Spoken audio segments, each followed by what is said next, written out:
I'm going to go over some of the elements of a good blog post. So the first thing is you need a catchy title and something to entice the reader. Now, I'm not saying I have the best title here, but they're actually title creators. So let me show you one. So this is called HubSpot's blog topic generator. So I just typed in online learning and give me blog topics, and here's some nice titles. Why we love on learning, and you should too. 7 things about online learning that your boss wants to know. The worst advice we've ever heard about online learning. I love that title. So there's some nice titles here, and you can keep trying again. Well, let's see. We'll do. So I'll put in Twitter, and there's lots of things you can put in. It's a bit of a formula to what they do, but it gives you at least a start in terms of titles and topics. Here's another one. It's called Portent's Content Idea Generator. So I typed in online learning here, or any subject you want, and then they put 9 reasons you should be talking about online learning. And so they give you some suggestions, and you can redo it again. How online learning could help you win the game of Thrones. Well, that's interesting. 15 great articles about online learning. So it's a pretty good idea generator. I'm sure you'll find something eventually.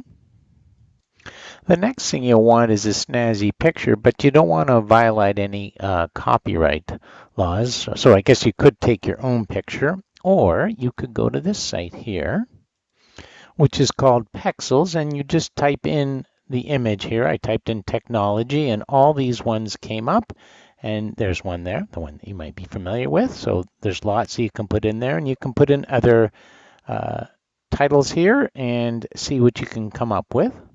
I just clicked on browse, and there's some really nice ones. They're all free. And so it's a really good idea to have a picture with your blog post. You'll want to put your name here, by, and then a link to your email if you want people to contact you. And then the general format, well, now we're going to focus on content. You have an introduction here, and then you would have, and I've just put these in there, I haven't finished this article. Then you'd have headers here, maybe even shorter headers than that one, and then short bits of information, and you don't want your blog post to be too long. At the end, you would like to put in some references. However, you can also have links within the actual document to link to outside references. You just highlight the word and right-click and put that link in. I recommend this article here called How to Never Write a Dull Blog Post Again, and give you some good ideas. And so talk about headlines, and well, they have the HOPES model here: opening, plot, editorial, and a solution. So it's a nice little story that you might put in there. So I think that would be actually good advice if you were giving a kind of an advice blog article. And here are some ideas. This is from Blogging Tips for Teacher, the cornerstone here, and it talks about the best inspiration for blogging is your own experience, which is probably true. So how you've changed your thinking, answering questions or other people's, reviewing books, educational conferences, great ideas, educational tools, as we will be doing. And then here are some other ideas. You can just freeze the video and take a look at them. Some of them are pretty good.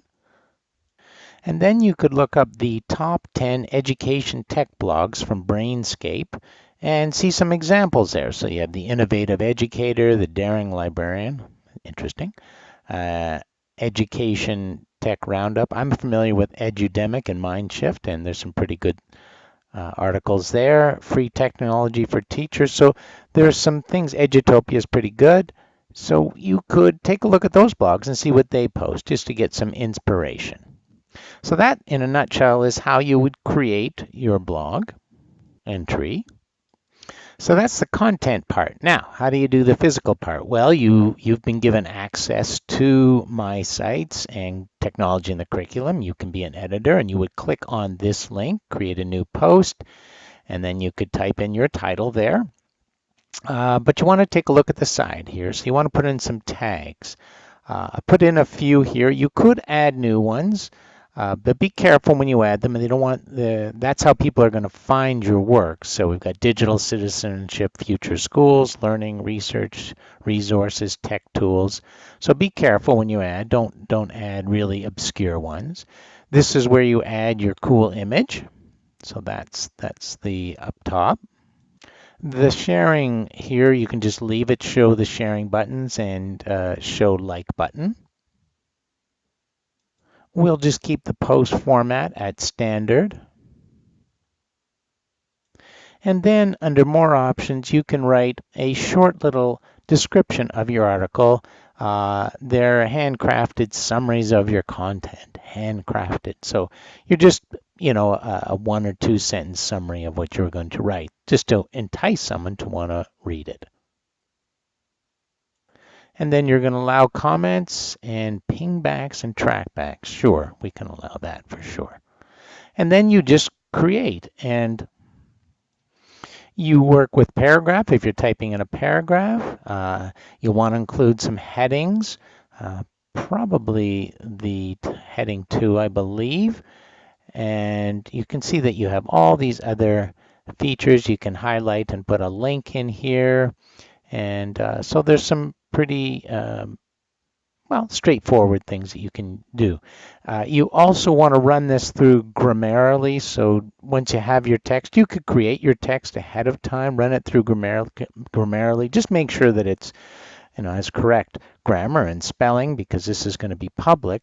And then you can copy and paste it in here. All right, so that's how you would do this. And you also can preview it, what you want to do, and you could publish it, and then you can edit it afterwards as well. Okay, so that's the basics of creating a blog entry. Good luck.